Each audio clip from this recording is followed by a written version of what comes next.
Yeah, it's time for Legally Served. We welcome in the properly vested Franz Borghardt. Patty G's not going to be on tomorrow, so Franz is taking over vest duties for the week. If I could just combine Patty G's look with these brains, I'd be like an unstoppable juggernaut force. And humble, too. There ain't nothing humble about that. It's time for Legally Served. What's happening, dude? You know what? I feel like I've been holding back for the last couple of years with you. You know, you posted something about this last night, and I said, I think I'm just going to keep it real today. hey, you know, it's Lent. And no more holding No, back. no, no. I want to thank you because it is Lent, and you forced me into prayer. To quote the line, no more half measures. Okay. All right. Where do you want to start? We got 3 minutes until the break. This is always the short little tee-up thing. So Okay. Let's start with Nathan Millard because I feel like that case probably has the least amount on the bone right now as far as debatable topics. OD'd on fentanyl. Yeah. By the way, coroner Dr. Bo Clark, 7:15 tomorrow. Yeah. Right here. Do we know who dealt him the fentanyl? So that's what's in question right now. Because normally when we have someone dealing drugs that causes an overdose, we prosecute that guy. Yeah. We prosecute that guy in this jurisdiction. Oh, he'll be prosecuted. Stanka? Yeah. But not for death. It was an accident. It was an accidental overdose, yes. Now, but a lot of that is how the law is written, though, right? We kind of talked about this a little bit last week. We started to nibble on it a little bit last week. So I'm not always crazy about a dealer being prosecuted for dealing and the person finding what they're looking for. Yeah. This guy was looking for oblivion. God rest his soul. He was looking for oblivion. And look, I've got a dark side to me, so I'm not judging. I've been to the dark place. I'm just saying he found what he was looking for. You can't blame downtown for that. You can't blame a strip club for that. You can't blame a drug dealer for that. He had a goal. He found his gold, and he ended up wrapped up in a rug, carpet, bag. Carpet and plastic, I think is what it was. Yeah. Total taquito. Yeah. But it was, you're going to feel really, really good, and then you're going to feel really, really dead. And he felt really, really dead. Yeah. So we had this discussion last week, and you were kind of on the other side of the fence from where I feel like you're leaning right now. Prosecute Stanka? No, I don't think he gets prosecuted for murder. I think that's an over-prosecution. I think, in fact, one of the themes today is overreaching on murder cases, whether it's second-degree murder, manslaughter for 2 helicopter pilots. I think that's an overreach. And is it because that overreach, the people that are like, man, we really should prosecute this dealer, is it because we always need to assign blame? Well, partly, yeah. Because let's replace the word blame with responsibility. I think that's a fair replacement. Who's responsible for this guy's death? He is. Right. He is. No judgment. Okay. I mean, he found what he was looking for. Yeah. And I don't mean that, guys, I'm partially dead inside. I'm just telling you. We got to hit a first break. Okay, maybe there was more meat on the bone than I thought on this first one. Sorry. We're also going to get to prosecuting the prosecution from the helicopter chase. That's all coming up later. Right now it's 6:30. Here's ABC News.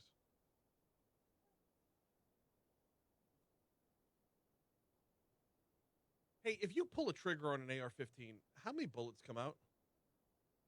Depends on depending on how you have it set, because multiple bullets could come out theoretically. I don't know the answer to that question. I didn't think of it until like this morning. But if you pull the trigger on an AR-15, does one bullet come out, or does it just spray like a machine gun? I don't think it sprays like a machine gun. I know how to handle the 9mm that I own. That's it.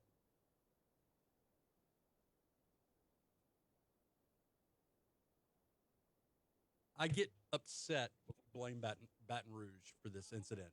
Same. I'm pretty sure it is. I don't know for certain, though. We need to get Tom Gresham back on the phone. I don't need Google. One, but I think you can have it to where it fires multiple.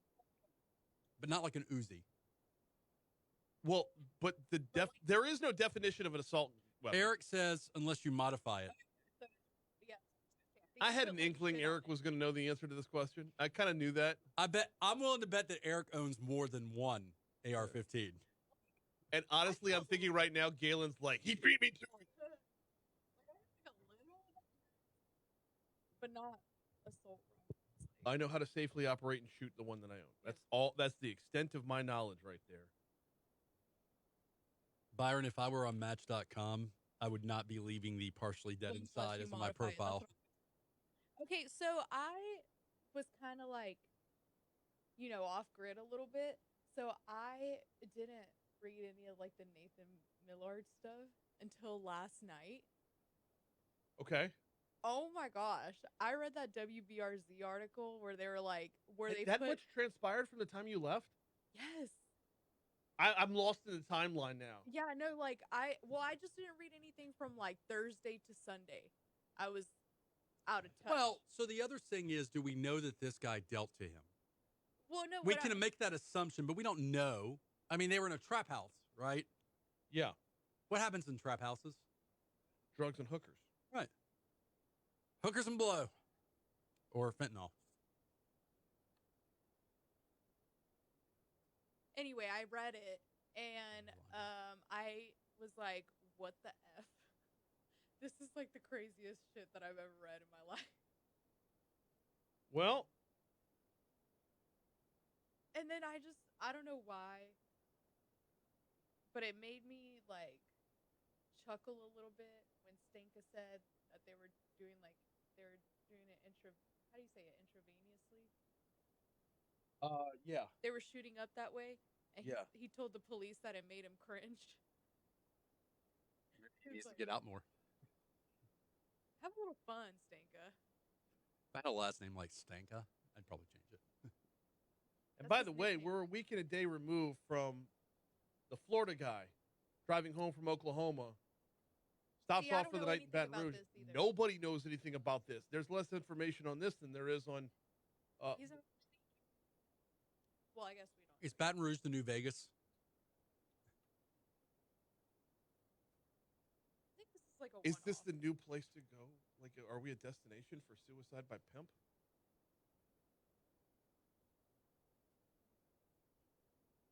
Hustle and Flow to Baton Rouge. Like, how important is it for people to know that the ferries are operating? For those that ride the ferry, I'd like to ride. I'd like to ride one. Where's the ferry at? In St. Gabriel, right? Yeah. The Plaquemine ferry. It's in Plaquemine. I don't know. So I would want to know for those. It's called the Plaquemine. For those ferry. listening, I'm not privy to watching. We used to have more of them. I want to know how long it takes realistically to get to Plaquemine using the ferry versus just going across the bridge and driving. Yeah, like I got to go to Plaquemine this morning. Would it be better for me to take the ferry? Probably not, because you're going opposite traffic.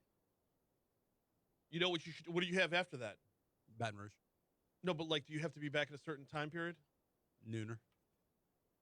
Rotary. Okay. Not. I don't call it my Rotary meeting. I would say if you have a good 20 minutes to spare, run the experiment. Try it. I mean, Does it cost any money? It has to. Why? Well, you have to pay a river pilot, don't you? I think the government pays, right? It's like a toll thing? It's got to be a toll thing. The bridge is going to be a toll thing. I've never taken the ferries here. I've taken a ferry in New Orleans once, and in was that Mobile? Took the ferry across Mobile Bay, I think. But yeah, we're a week and a day removed from the hell was his name? Something Burt. Joey Burt. Burt. Hey, Burt. This song comes up on my Pandora list all the time now.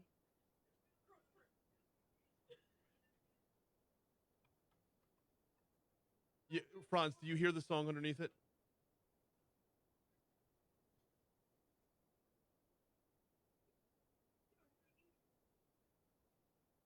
Gotta be for New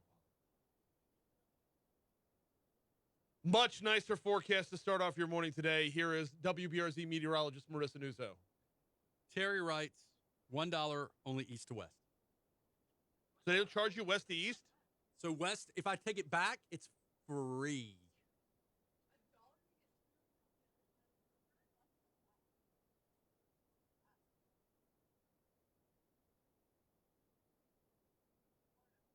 That's not. That's.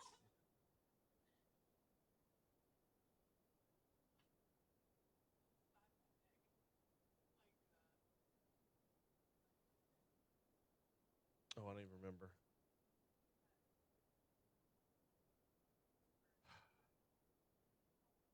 Talbot. Yeah. Kirk Talbot. He was talking out of his ass. 637 Talk 107.3 FM, WBRP. Mornings with Brian Haldane, rolling right along. Attorney Franz Borghardt in for Legally Served, as we do every Wednesday. We're talking about Nathan Millard's death being ruled an accident. Dude had cocaine, fentanyl, ethanol in his system. I mean, I accidentally used a whole bunch of drugs He in a trap house after doing a whole bunch of shady stuff. Yeah, that's an accident. Mm-hmm. If they would have said suicide, would we be having the same conversation? So that's where the question needs to go, right? You're welcome. Yeah. If your intent is to OD and kill, if your intent is to get so oblivious that you're going to die. Or not feel. Okay, but like. Oblivion. You have to know beforehand that's a potential repercussion, right? I'm not trying to make the world better for Stanka over here. All right? Stanka did what Stanka do. All right? But if Nathan Millard is like, make it all go away, and he got what he was asking for. The problem here is, does Nathan Millard, when he sits down to do some blow, all right, does he know there's fentanyl in that blow? I don't think he cares. Because that's the problem. I don't think he cares. This is what we're going to talk about with Dr. Bo Clark tomorrow. Fentanyl deaths continue to be on a ridiculous clip. So my issue is either you're going to be serious about the dealer and the OD or not. Mm-hmm. And if you're going to be serious about it, and I'm not saying you should prosecute Stanka for this. I'm saying for the death, either you're going to be serious or not. And if you're going to be serious about it, then if he's the dealer, you got to prosecute him for that. Now, if you're telling me we can't prove that that's where he got the drugs from, okay.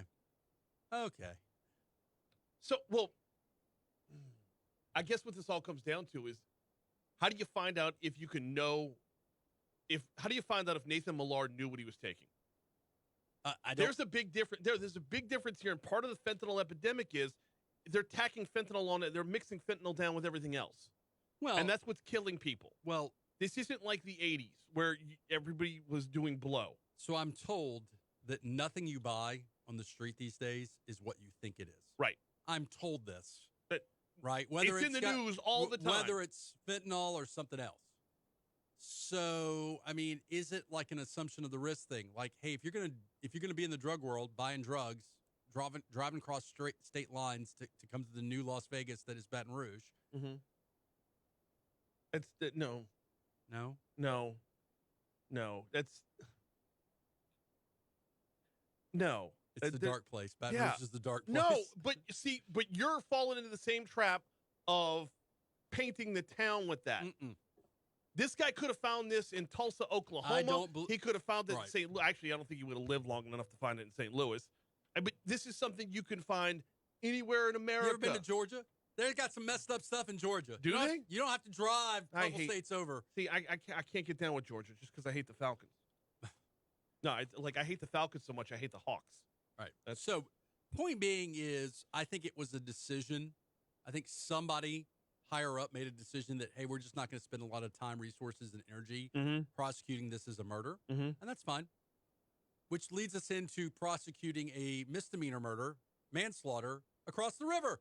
Well, okay, so before we close the book on Derek Perkins, which, by the way, between Derek Perkins and Dennis Perkins, it's not a good time to be a Perkins. You ain't selling cupcakes. Before we close the book on this topic, though, he does still need to be prosecuted. He will be prosecuted. To the fullest extent, the maximum penalties for what he actually can be proved to do have done. Well, does he have to be for the maximum penalties, or does he just need to be prosecuted and the judge gets to decide what the maximum penalties are? I don't know. I don't know the answer to that. You show that wanton disregard for human life, and I say throw you in the jail for as long as you can. Go back to, are you showing a blatant disrespect for human life by selling somebody something that they were going to find anyway and buy it anyway? He told the guy. He was dead. He rolled him up in a rug and threw him out. What are you supposed to do with a dead overdose body? What? Call 911? Yes. That's exactly what you're supposed to do. Arguably, yes. I mean, either that or you find the syringe with the adrenaline. Mia Stab Wallace. in the heart. Yeah. Stab in the heart You don't 3 have to times. stab 3 times. Yeah. That's Pulp Fiction reference, which, by the way, came out in 1994. How old are we now? Pulp Fiction came out in 94. Ugh. All right. Can we talk about the helicopter now? Yeah, we have to, because this isn't going to play well no matter how we talk about it. It's going to come across as being pro-criminal and anti-cop. There's no other way around it, Franz. So this dude goes on a high-speed chase, starts on Sherwood Forest for hit and run. Which is a misdemeanor. Right. The endangerment charges would add to that, though, wouldn't they? Starts as hit and run, though. Starts as a hit and run, but the run part of this puts a lot of lives in danger. Right. It becomes a felony. And as long as this guy's doing 150, everybody's at peril who's on the road. It becomes a felony. Yes. Right. So starts on Sherwood Forest Boulevard, crosses the river, heads up 415 to 190. Police helicopter in pursuit, which, by the way, procedurally, and I know BRPD's looking at their procedures right now, and I believe they're, I want to say I saw the headline, and I haven't read the story yet, but they're looking at scaling back the use of the helicopter, which I think is a mistake. So you don't fly into trees? So that you don't. I don't mean to. How tall of a tree was this? How do you fly into a tree? I don't mean to be insensitive. I mean, these are questions that need to be asked. They do need to be asked. Right. But do you let the one incident ruin the policy? No. Look, how many times at night do you hear the police helicopter, and how many criminals does that helicopter help you catch? Because it gives you a better perspective without having the high-speed pursuit on the road, which has killed multiple people in this past year. To be fair to BRPD, I've never seen a BRPD helicopter flying low enough to hit a tree. Every helicopter. But I hear the helicopter all the time. Yeah, but it doesn't mean that it's flying low. No, it doesn't mean it's flying low. So do you let one mistake ruin the whole thing? Especially from two pilots who were as good for as long as they were that good for that period of time. I just need to know how it is. I understand the argument of, but for this knucklehead driving at 150 miles per hour and evading police in a felonious way, yes, they would not be dead. Okay. I understand that argument. By the letter of the law. Yes. Can the manslaughter charges be attached onto this? It is a very seldom used provision of manslaughter. It fits, but when I tell you seldom used, you don't see it often. And more to the point, it's the scenario of high-speed chase fatality, right? Would you feel differently if the driver caused a vehicle accident that killed a cop? You would feel differently, wouldn't you? If the driver caused a vehicular accident that killed a cop, absolutely. Absolutely. What if the driver caused a vehicular accident where the cop hit another car and killed 2 girls and left their brother in the hospital for a while? What if that were to happen one day? Or I don't know, what if that were to happen earlier or late last year? I think the problem in this is it does fit the letter of the law, but is that justice? Is prosecuting this guy, you want to prosecute this guy for a whole bunch of other stuff? Giddy up. 150 miles per hour, not stopping when the police make you are demanding you to stop, clearly tasking you to stop, putting lives in danger. Mm-hmm. I get it. You want to prosecute that guy to the fullest? Yeah, but is manslaughter the right thing? The deaths don't happen if he doesn't run, and Correct. that's Correct. by that's the part I'm having trouble. But that's the problem is they ran into a tree. Hang on, we got to pause we got a break coming up right here. We're going to take a quick break. We're going to check your money now. We're going to check traffic. When we come back, Attorney Franz Borghardt is in for Legally Served. We're going to pick it up next. Right now, it's 6:46 at Talk 107.3. And look, guys, if y'all are out there listening or watching and you have more information on this fatality than I do, my understanding was it was a tree. Yeah, the original FAA investigation said that. Problem is, they don't hit the tree if they're not chasing the unless they were being incredibly reckless. No. How do you hit a tree? That's my question. How are they in the middle of the night?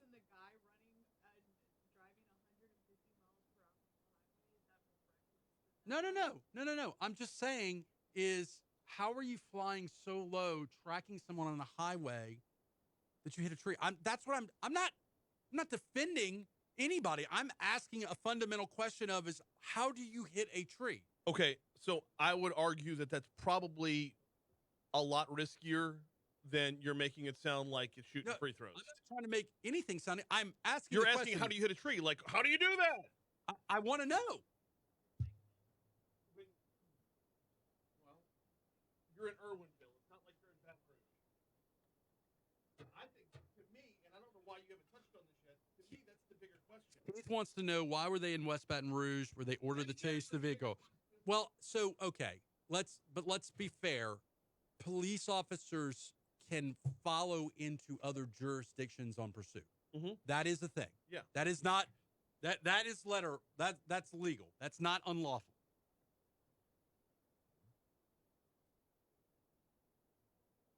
Baton Rouge Police Department announced Tuesday has placed a moratorium on nighttime helicopter flights as the department examines what went wrong during the incident. Galen said, ran into a tree after they stopped pursuing suspect and basically going home. I'm supportive of law enforcement as much as anyone, but this one is causing me to wonder about the manslaughter charge. Yes. So I've heard that they were on their way home. I've heard that was after they turned around and were headed back. Does that change your analysis?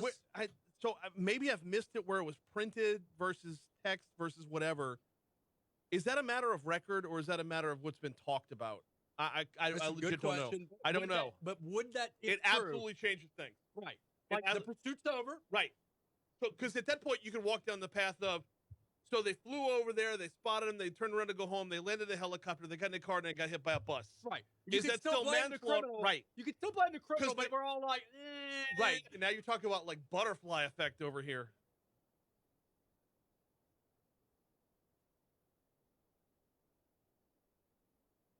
And to be clear, even though I know I'm perceived as this sleazy, awesome criminal defense attorney who wants to lean in on that reputation, apparently. I'd lean into it.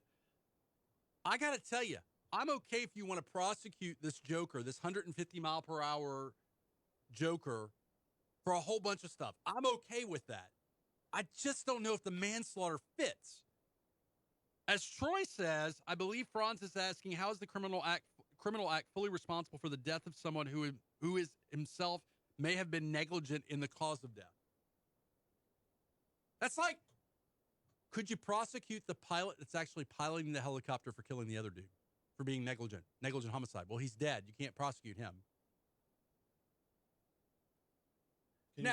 Is it also a negligent homicide? It's absolutely a negligent homicide if there is a connection between the flight home and the criminal act, which, again, you have a problem.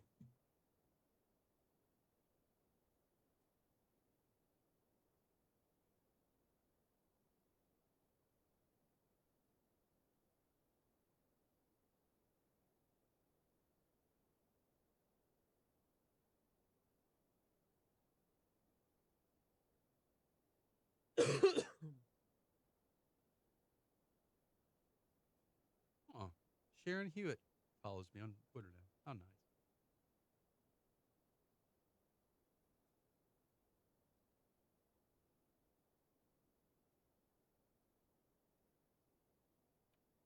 And by the way, his bond is $950,000. Good. $950,000. You don't think that's a bit excessive? Don't care. Okay. I don't care. You're not going to get anywhere with me on that. Do you blame him for the death? To an extent, yeah. Okay. To an extent, I also believe that there's a good possibility this is completely accidental. Manslaughter carries 0 to 40 years. Okay. Do you think he gets 40 years on this? No, I don't think he gets 40 years on this. But do I think anybody who says, F the law, I do what I want, deserves to be on the street ever? No, I don't think that applies either. Deandre Bessye said, I don't have to follow the rules. I don't care about your rules. I'm going to put everybody's life in danger. What's the speed limit out there? It's not 150. I knew you were going to say that. On the interstate, 60 miles per hour. Can you imagine your car? I'm not going to go into your car. Can you imagine your car or my car doing 150? No. My car would not do 150 well. My car would fall apart at 80. Come on, baby. Come on, baby. Come on. 88.8 miles per hour. What's the time travel? 88. Can you? My car can do it. I just need a realignment. Because I drive a 2012 Ford Focus. So, you know my shit's badass.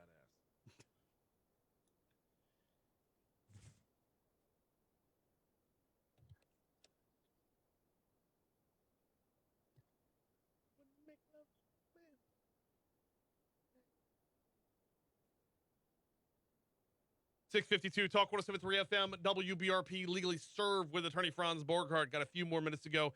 If you're not watching the show on Facebook Live, you just missed half the conversation during the last break. That took a lot of turns. If there was a mechanical problem, okay, we're picking up where we left off. Yeah, I'm so sorry. No. I get it. It's all good. So if there's a mechanical problem with the helicopter and it crashes based on mechanical problems, yes, still same argument. They wouldn't be in the helicopter pursuing. Well, and this is why we have to let the investigation by the FAA play itself out. Right. If there was some problem with the gauges, like the altimeter or whatever, I hope that's be the right one that would tell you how high you are. If there were a problem with their gauges, there was no real problem with visibility, according to the reports. But you were asking going into break, how do you hit a tree?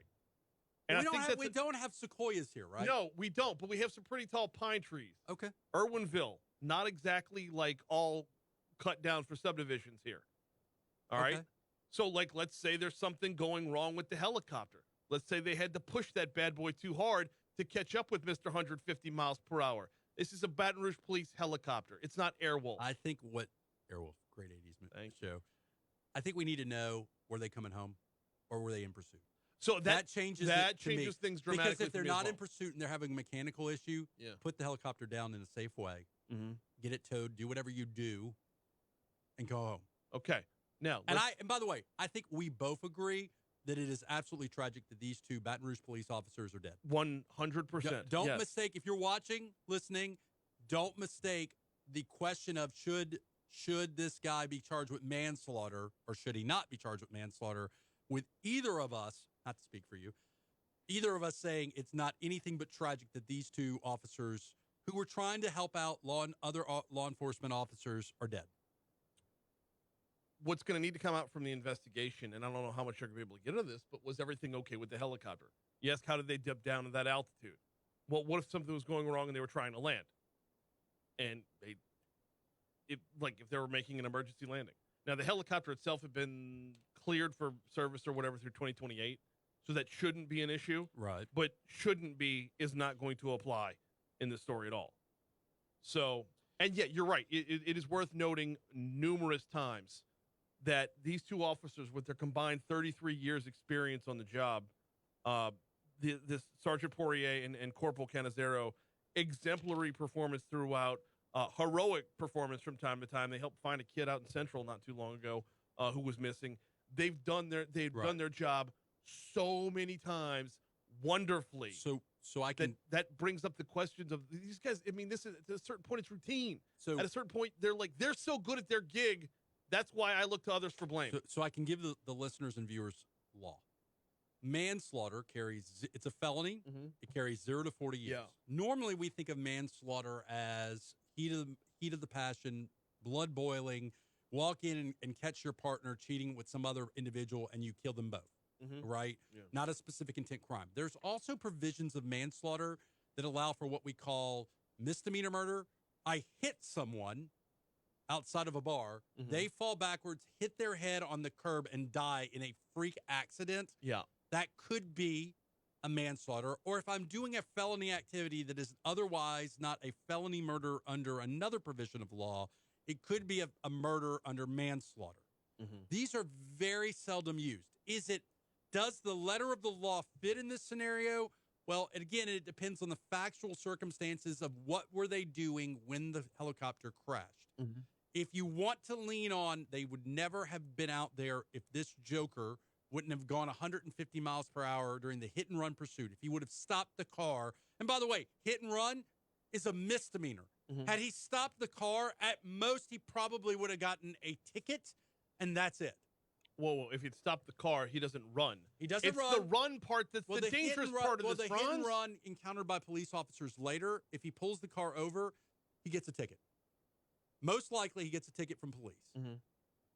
Well, I mean, that's because of the outcome, though. if he doesn't drive 150 miles an hour through multiple parishes, or pushing 150, I don't know if he ever cleared 150, but everything that led up to this guy, wow, I gotta pull his name back up again. This Not Stinky. no, that's Stanka, and Stanka. that's a different story.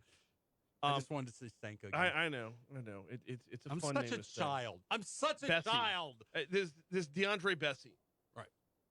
He has said loudly through his actions, I don't care about the law. I don't care about you. I don't care about the law. human life. Right. I'm in complete disregard of human life and will put it at peril at every turn. But is That's what he says. But is he responsible? Put that disregard to the side for a second, which I know you can't. If they are coming home, if they hit something while not in pursuit of this guy, should he be culpable? Because here's the defense. You want to know what the defense is going to be? What? It's not a misdemeanor or a felony manslaughter. He wasn't under pursuit. What was the felony happening when they hit the tree? If they're not pursuing him, if they're coming home, Right. the felony is over. He's under arrest. Well, at that point, though, it becomes the reason for the trip, though, right? Well, They wouldn't. I don't know. Manslaughter is not going to allow for that. Negligent homicide, 0 to 5 year felony. You asked me if I would feel differently if it were on the ground, if these officers were in a vehicle. Right. Okay? And I don't know that I do. In fact, it's probably worse because they're up in the air. That makes it more dangerous for them. They're up in the air. Shouldn't that change the whole reason a helicopter leaves the ground? But maybe I'm articulating this poorly. The crime's over. If the pursuit is over, I assume he's under arrest. He's not yet. detained. He wasn't arrested until a little bit later. But the pursuit is over. Mm-hmm. Okay. Well, then I think it's going to be very factually specific. Yeah. And the fact that, look, guys, I'm struggling with this one. You and I were texting each other last night, and I'm like, I don't know about this one. Could I defend this dude? Sure, I could. Could I prosecute this dude? Absolutely. Honestly, Franz, I am not the criminal defense attorney here. I could probably defend this thing. Yeah. That argument is to be made. I think procedurally, I would suck. I think but the argument to be made, I can nail this one. I think long term, he works out a plea. Mm-hmm. His bond is $950,000. He's not getting out of jail. Mm-hmm. I think he works out a plea with a low number. Yeah. Not 40 years. Yeah. And pleads to the manslaughter. All right. We got to get out of here for the segment. We're going to continue for another couple minutes over on Facebook Live, where we've got to talk about Metro Councilman Cleve Dunn. I promised we would have in this segment, and we just ran out of time. He's attorney Franz Borghardt. Joins us for Legally Served at this time every Wednesday. We always appreciate it, brother. ABC News coming your way. Hour 2 coming up next. We are going to talk fentanyl with State Senator Sharon Hewitt. Stick around. All right. Can I talk now? You see how well I'm trying not to just...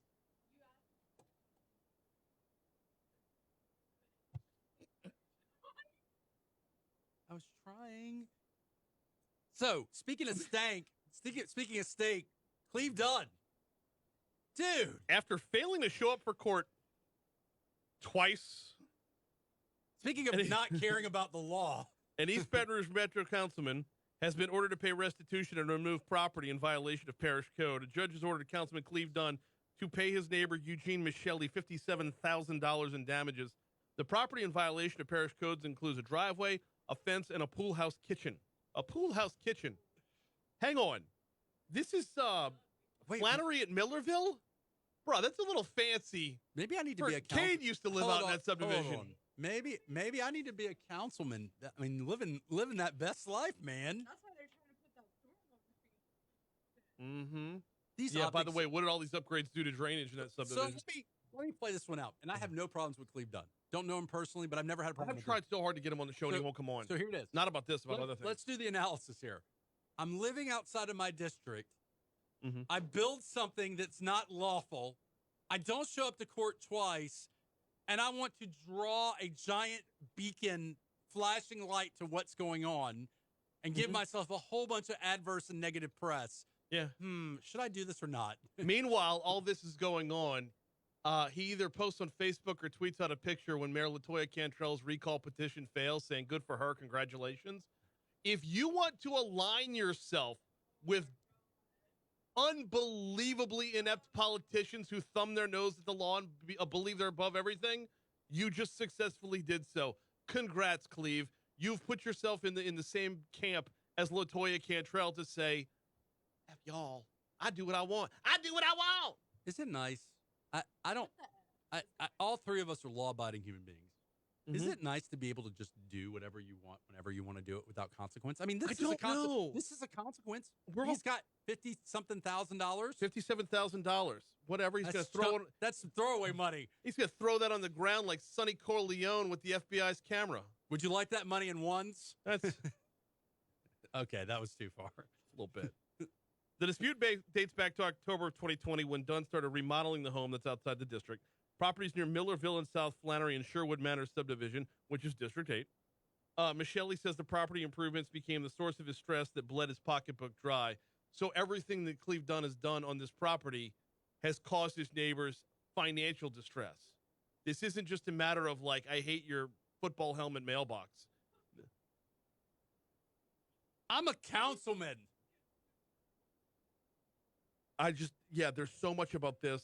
This is emotionally 150 miles per hour. So after reading that story, is this where it's going to end? No, he's not going to pay the money. If you don't show up to court, you're not going to pay the money. How much do you know? I think the fence. I think the neighbor owns the fence now. Okay. I would take the fence down and build it a big giant pile and burn it. Yeah. That's what I would do. Yeah. While smoking a cigar and looking at his house. That's what I would do. But I'm dead inside, remember? Partially dead inside. That happens. How are you a councilman if you don't live in your district? That's going to be a bigger question that faces more than one council person before it's all said and done. I can't remember which. Is this one of these rules where you can have a residence and a domicile or multiple residences? Probably. And how do you feel about councilmen that have like 2 or 3 houses? I don't know. How does that happen? I'm not going to begrudge. I'm not going to begrudge someone from having success. Yeah. Yeah. They.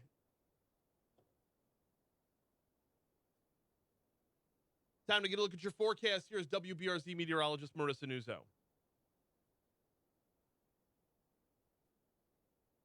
Like, so Troy points out something. Neither he nor his lawyer showed up. Why didn't the lawyer show up? Why didn't the lawyer file like a motion to continue? I don't know, but at what point do you say, I don't care about the legal system? I am such a badass that I don't have to care. I don't care. I don't care about the system. Judge, I don't acknowledge I'm a sovereign citizen. I don't acknowledge your rules. I need to get those sovereign citizen videos to stop showing up on my TikTok feed. I hate that so much. Love you guys. I had You too, love Facebook. I had First Amendment